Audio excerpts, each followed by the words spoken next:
হস্তশিল্প মেলা Kolkata new town, যা খুবই নামকরা একটি মেলা। কলকাতা যতগুলি মেলা হয় তার মধ্যে যা চলছে 24শে জানুয়ারি থেকে 9ই ফেব্রুয়ারি পর্যন্ত প্রত্যেকবার এই মেলা হয় ইকো পার্কে, কিন্তু এবারে হচ্ছে অ্যাক্সিস মল ছাড়িয়ে সেন্ট্রাল মলের সামনে যে ময়দানটি রয়েছে সেখানে।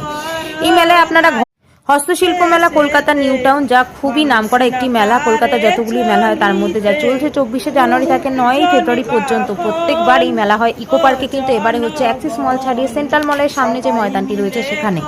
এই মেলায় আপনারা ঘর সাজাবা নানাবিধ সামগ্রী পেয়ে যাবেন, এবং এছাড়া দেখতে পাবেন পটচিত্রের কাজ, পোড়ামাটির কাজ, মার্বেল পাথরের কাজ, সঙ্গে পেয়ে যাবেন ঘর সাজাবা নানা রকম দ্রব্যাদি পাচ্ছেন। ডোকরার কাজ পেয়ে যাবেন, হাতির দাঁতের কাজ পেয়ে যাবেন, এখানে কাঠের কাজ, বাঁশের কাজ, সমস্ত রকম জিনিসপত্র, এছাড়া গার্মেন্টস এবং গয়না তো রয়েছে। তো দেরি কেন, অবশ্যই পৌঁছে যান। বেলা 1টা থেকে রাত্রি 9টা অবধি চলছে এই হস্তশিল্প মেলা। সকলকে বলবো অবশ্যই যারা কেনাকাটি করতে যাচ্ছেন বেলা 2টোর পর যাবেন, সমস্ত স্টল কিন্তু ওপেন পাবেন।